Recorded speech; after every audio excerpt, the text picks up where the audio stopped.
Lesson 10.1 covers angular velocity. And to study this, we need to study circles. Here's an object at one position, right there, and it moves from that position to another position over there. Okay, so the first position and the second position, and it's rotating around a circle. And that distance it travels is called delta S, which is kind of like a delta X, kind of like a regular displacement. And there's a special relationship between the arc length, this distance delta S that the object will travel around the circle, and the radius of the circle, and what we call the angular displacement delta theta. That relationship is the angular displacement is equal to the arc length divided by the radius. And to think about that, let's draw another circle here. If we have an object start here at the first position and it travels all the way around the circle and get back to where it starts right there, that arc length, that distance that it traveled, is the full circle. And the full circle is an arc length of circumference, 2 pi r. So that would become 2 pi r divided by r. And so for this special case of this, where it goes all the way around the circle back to where you start, the radius would drop off. Okay, it's a full circumference. And so then the angular displacement, delta theta, would actually be 2 pi. And what does that 2 pi represent? Well, that theta is measured here. That's that angle. If we look at the radius now, if it starts right there, and that angle would be measured all the way from here, all the way around the full theta right there. And we know when we do the full circle, that full theta, there's different ways of measuring it. For a full circle, we could say, it went 360 degrees, or it did 1 revolution. But in this case, when we actually solve it, because we put in the arc length here, is the circumference, and the radius is there, and it doesn't matter the size of the circle because the radius drops off, we get an answer of 2 pi. So what would that be? 2 pi what? And this is where we get the term radians, 2 pi radians for the circle. These three things are equivalent. For a full circle, when something spins around once, it has gone an angular displacement of 360 degrees, which is the same thing as 1 revolution, which is exactly the same as 2 pi radians. And so we will be using all of those in the problems in lesson 10. Let's also look at angular velocity. If we know linear velocity is displacement over time, all right? That's something we know for a constant velocity. It's a displacement that goes in a certain amount of time. We have something similar for angular velocity. Angular velocity is omega, kind of like an italicized W, but omega equals the change in theta over time. These two are equivalent. This is also for constant angular velocity. So this one right here, the omega, constant omega, which stands for angular velocity. Okay, so now we have an equation for angular velocity. And over here, the V always stood for just a linear velocity. And linear just means it's going in a straight line. So there's a similar relationship between linear and angular motion right there. Okay, so far we have the relationship between an object, delta theta equals delta S over R. That's the relationship between the arc length, the radius, and the displacement. Delta theta, remember this is called angular displacement, or delta theta. And then of course we have the equation for velocity, which is angular displacement over time. Let's try a problem here. A disk rotating at a constant speed completes 10 revolutions in 0.4 seconds. We can draw a picture of a disk. It doesn't matter what the disk looks like. We can draw a three-dimensional view of the disk right here. There's the center of the disk. It rotates. It has an angular velocity as it spins around, omega. Completes 10 revolutions. The 10 revolutions, this number right there, that would be your delta theta, your angular displacement. In 0.4 seconds, that would be our time. What's the angular velocity? Angular velocity is simply change in theta per time. And we have different ways of writing this. We could write down the 10 revolutions over the 0.4 seconds, and that would be one possible answer. So 10 divided by 0.4 is 25 revolutions per second. Okay, that's one possible answer. Revolutions per second aren't used very often. One that is common would be RPM. Let's see, RPM. Revolutions per minute is a very common angular velocity we use. The tachometer in our vehicles measure the engine rotation speed in revolutions per minute. Let's try this again, okay? Rather than you doing 10 revolutions, well, if we look here, 10 revolutions would actually be 20 pi radians. So we could say 20 pi radians divided by 0.4 seconds. And that would be 20 divided by 0.4, 20 pi divided by 0.4. That's about 157. 157 radians per second. So that is another way of measuring the same angular speed. And of course, you could use degrees. If you look right here, 360 degrees is one revolution. We have 10 of them, right? So that would be 3,600 degrees over 0.4 seconds. And 3,600 divided by 0.4 is 9,000. 9,000 degrees per second. All three of these angular velocities are equivalent to each other. Which one's the best? Well, the radians per second, most of our work in lesson 10 will be in rads per second. So that's probably the best one. Lesson 10.2 covers angular kinematics. In kinematics, those were the motion equations where we were looking at linear kinematics where things accelerate when you have a change of velocity and they travel at displacement. If we review our linear kinematic equations, we have these three motion equations there. First, second, and third, they're slightly out of order from what we learned, but that's okay. And there is a similar angular equation that corresponds to these. So if we think about velocities, let's go through that. Velocity is like angular velocity. And better yet, let's make a little table here, okay? Let's make a table of our linear knowns and our angular. Okay, a little table, all right. So we have displacements, we have velocities, we have accelerations. The Greek letters that correspond would be theta for displacement, or delta theta, omega for velocity, how quickly something moves, versus how quickly something spins, and alpha for angular acceleration. So if something's rotating and it speeds up or slows down, it's accelerating. That's an angular acceleration. A stands for a linear acceleration. And so if you take these right there and just do a substitution into that right there, the new equations are really just a change of letters. So you see A becomes alpha. Delta x becomes theta or delta theta. Velocity becomes angular velocity. So we have the same kinematic formulas we've used before, but now we're talking about things rotating. Let's try this example problem.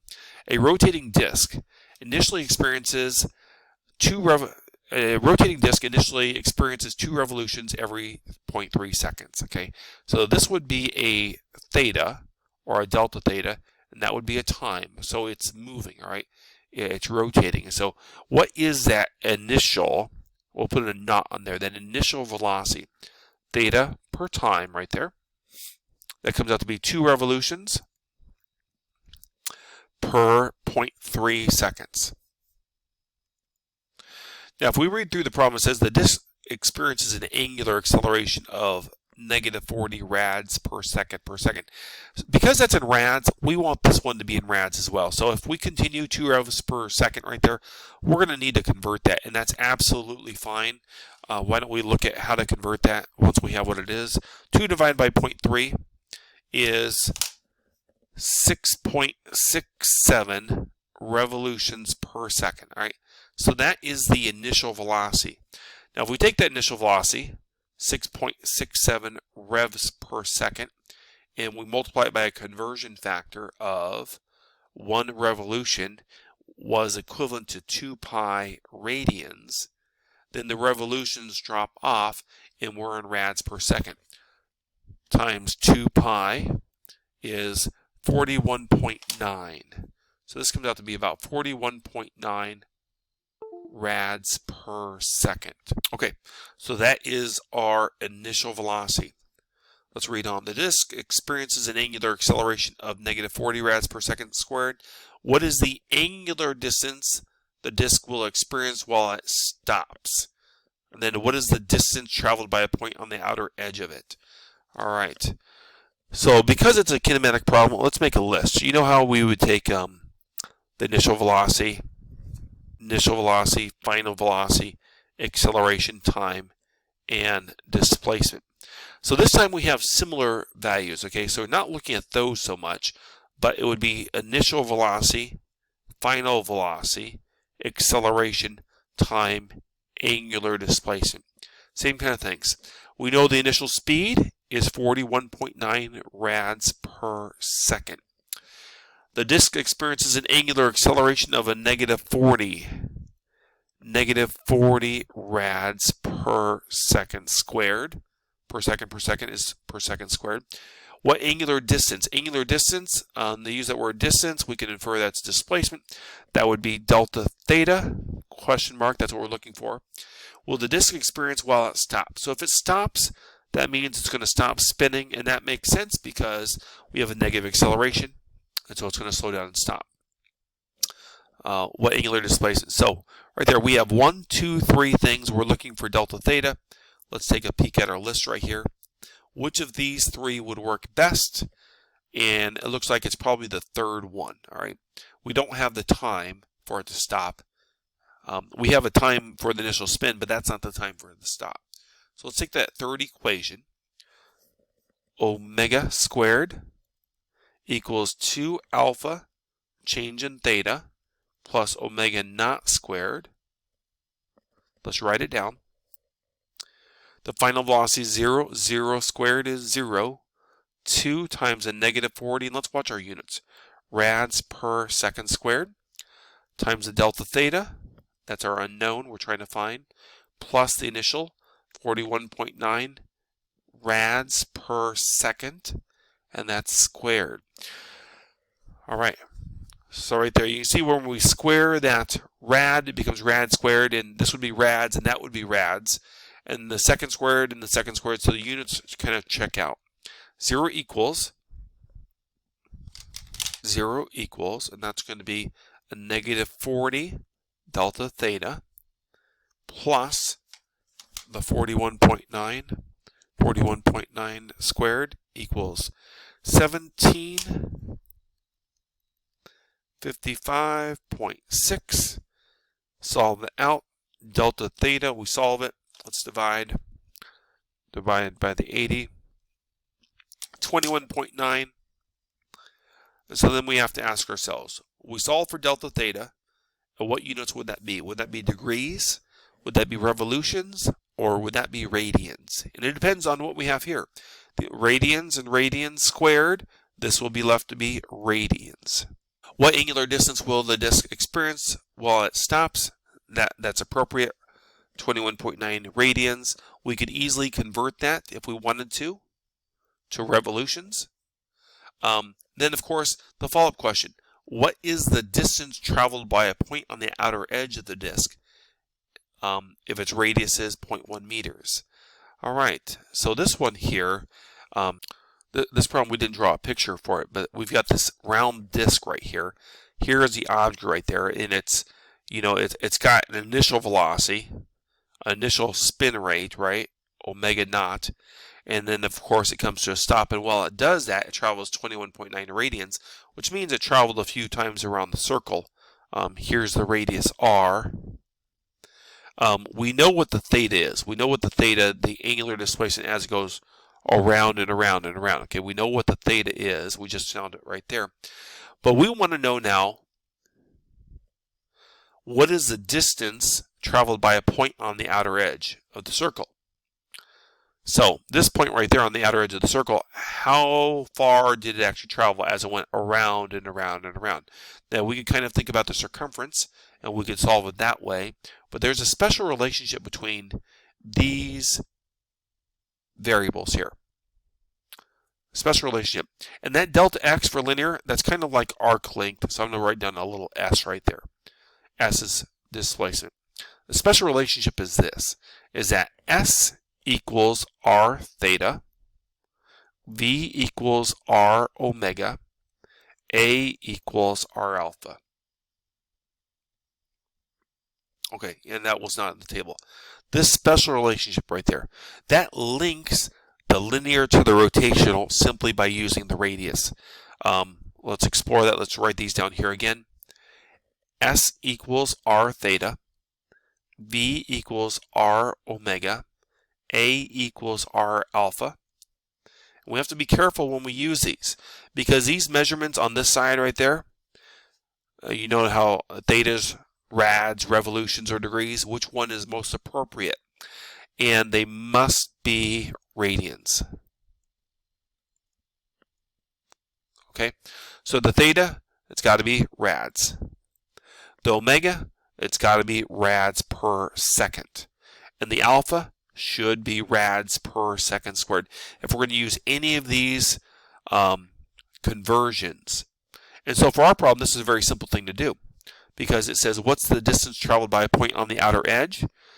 We're looking for distance, so we're going to be using the first one right there. S equals R theta. S represents the arc length around S right there. We're looking for that. The radius of the circle was 0.10 meters. The theta is 21.9 radians. And if we multiply the two, we have the displacement. 0.1, of course, we just move the decimal. 2.19 meters. And here's something interesting. The radian is not a unit. The radian is a descriptor of angular measurement. And so here, the radians, they just go away. They just go away. We treat radians like a unit, but it's more of a descriptor of angular measurement. And we can show that if we go back here to lesson 10.1 at the very, very beginning. When we looked at this right here, delta theta equals delta S over R, we saw that the radius canceled out if we looked at the full circle. And so there was no unit. Notice right here, delta theta was 2 pi. 2 pi for a full circle, right? And there's no unit. And that's where we just decided to put in this word, the radian, just to describe the angle, all right? So we just put it in there because it's convenient to describe the angle, but it's not an actual unit. So over here, this is where we were able to just drop off the radian and just not put it there. So that means that object traveled 2.19 meters around the circle. Similar situation if you were looking at a car driving, and for every certain revolution the car drove, the car moves the same distance forward. And that would correspond to this, all right?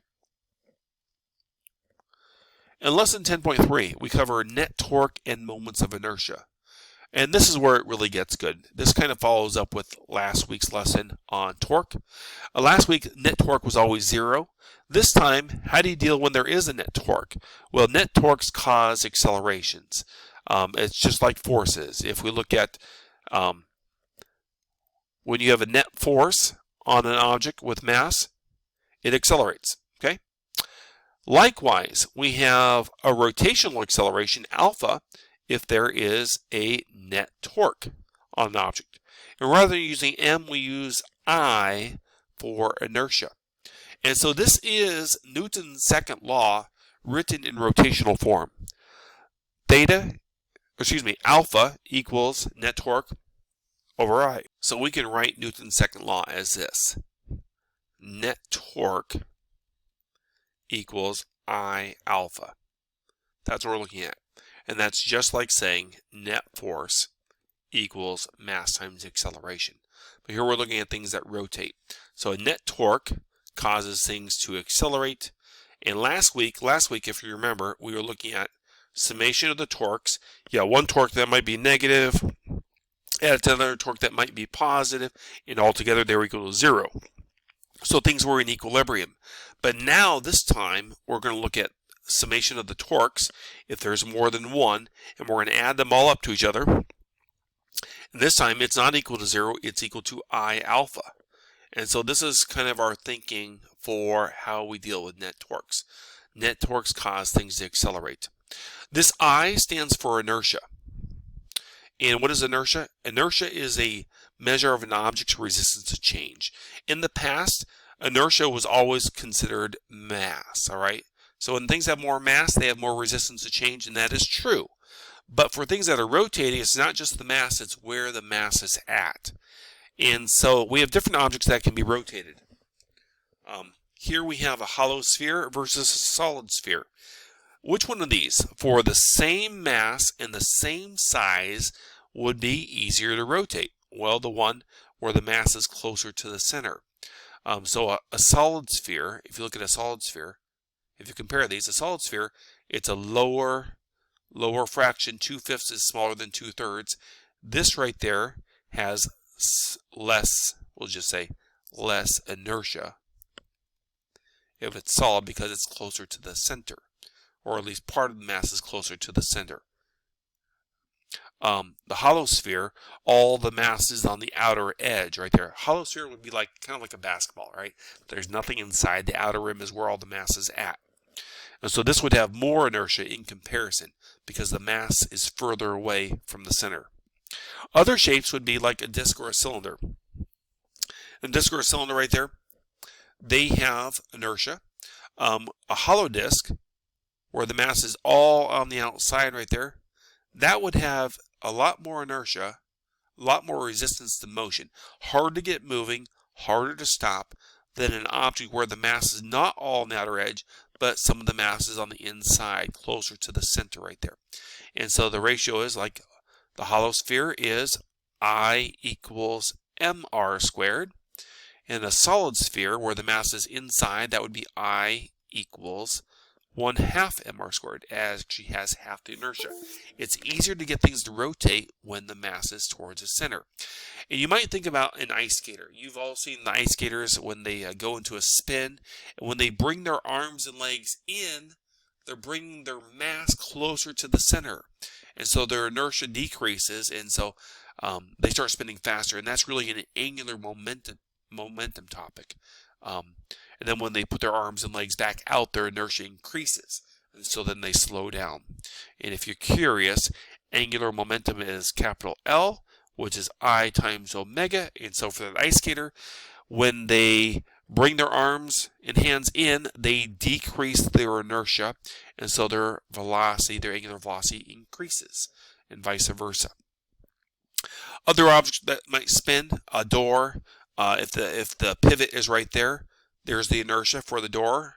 But if it's a revolving door around its center right there, it would have less inertia because the mass is closer to the center. Then for a single object, a point mass rotating here, and it's out there, okay, its inertia is simply the mr squared, and that is exactly the same as inertia for a, where is it, right here, the hollow object right there. Considering like a mass right there, an infinite number of masses around at a specific spot around. Okay, so various inertias, resistance to change. And so that's how we use the I, all right?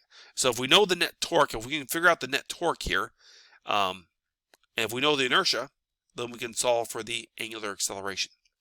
Let's try this.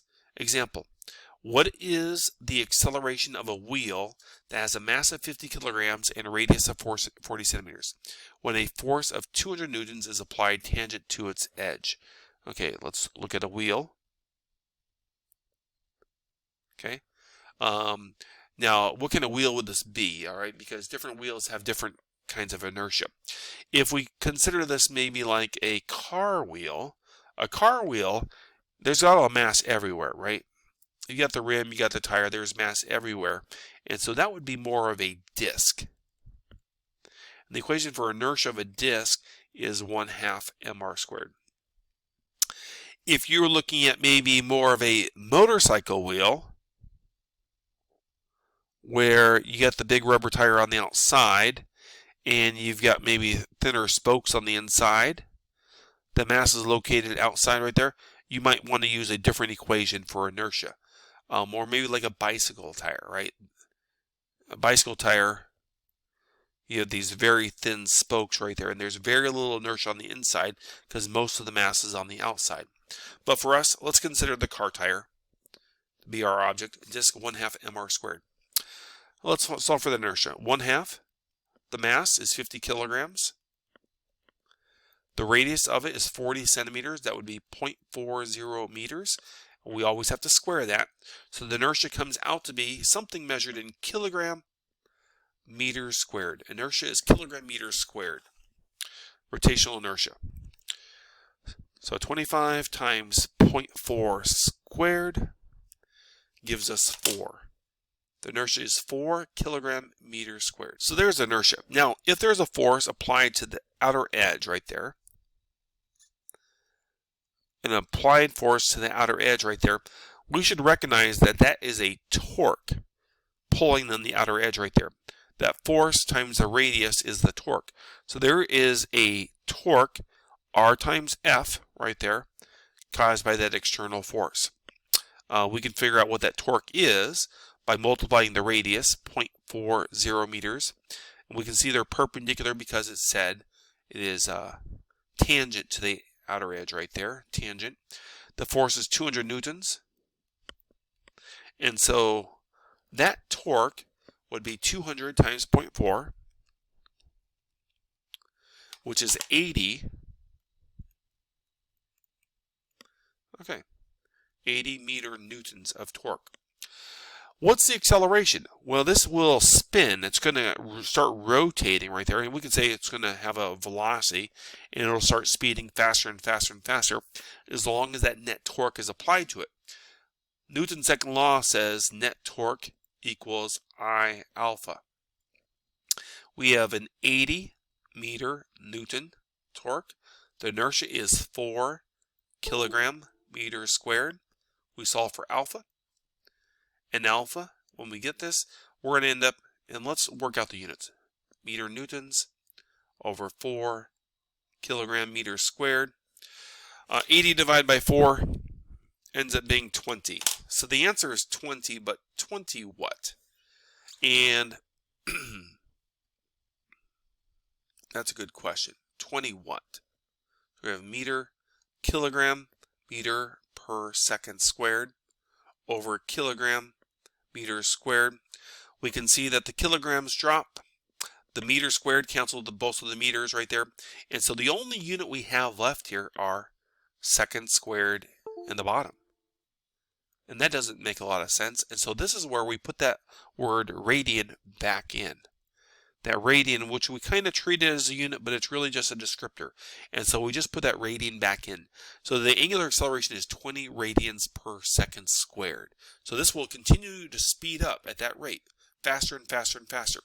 And if we wanted to make a little data table, time and velocity as 0, 0. Let's say it wasn't spinning. And in 1 second later, if that's the rate, it would move at 20 rads per second. At the end of 2 seconds, it'd be going 40 rads per second. 3 seconds, they'd be going 60 rads per second. And so by knowing acceleration, it's very easy to predict what the velocities would be. All right. For another follow-up problem. What is the external force that must be applied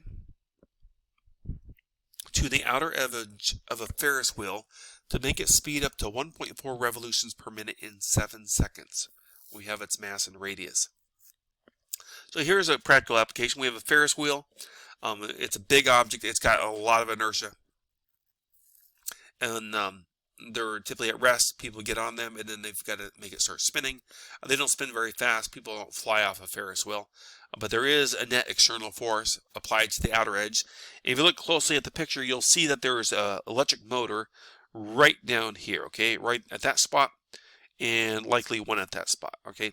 Big electric motors that apply an external net force to the outer edge, and it's really a rubber wheel that spins right there, kind of a car tire, and it pushes with a tangential force on the outer edge. So you can kind of see it in the picture right there.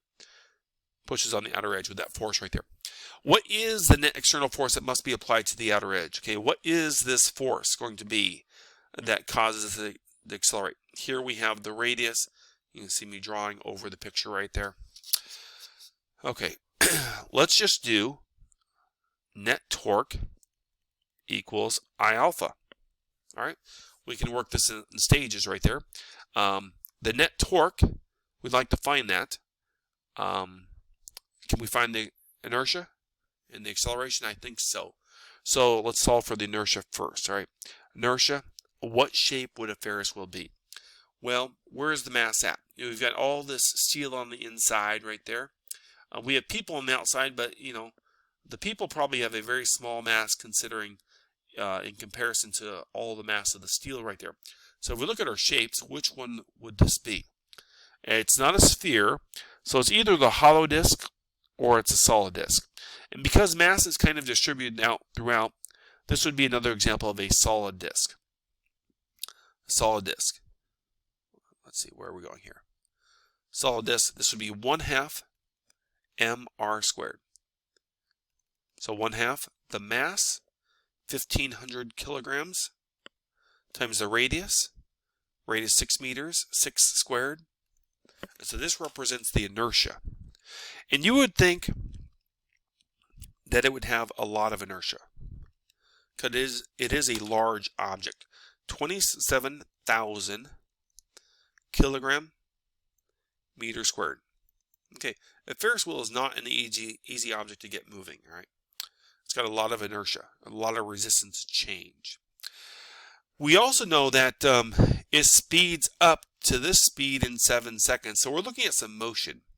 So let's think about the motion of this.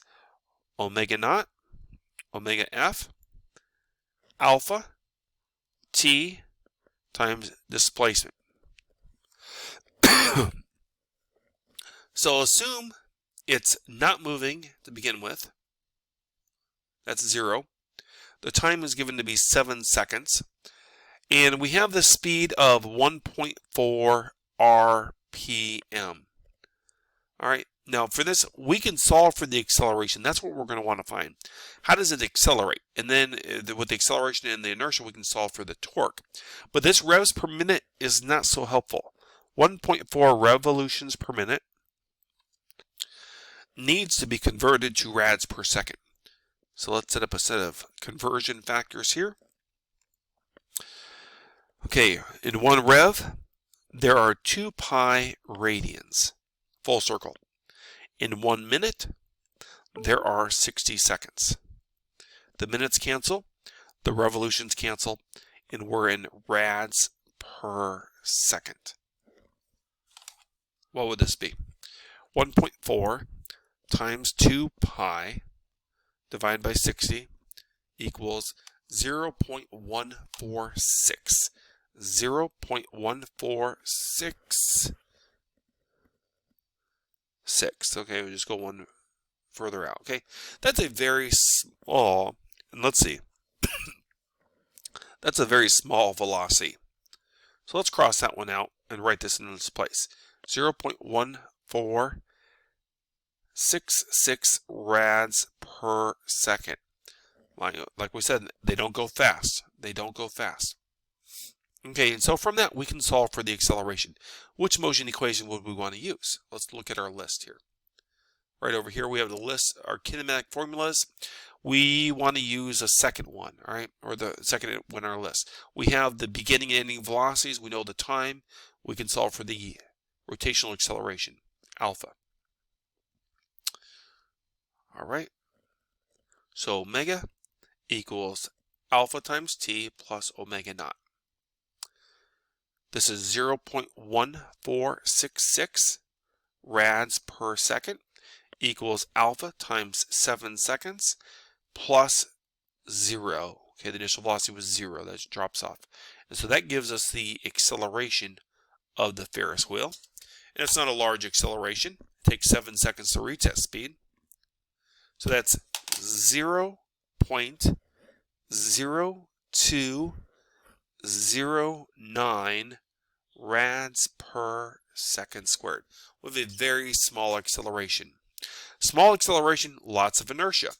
So if we look at Newton's second law, that says the net torque equals I alpha. And so if the inertia is 27,000 and the acceleration is 0.0209, that's going to give us the net torque. The net torque right there times 27,000, 565.5.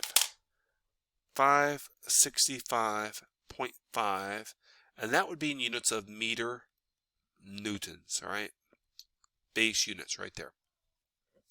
Okay, so that is the net torque required to get that thing to accelerate to that speed in 7 seconds. But that wasn't the question. The question is, what external force must be applied to the outer edge?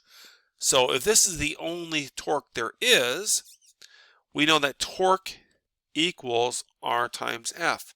If there's only one external torque, we'll say 565.5 meter newtons is the torque. And if that is really applied to the outer edge at a radius of 6 meters, then we can solve for that external force from the outer edge.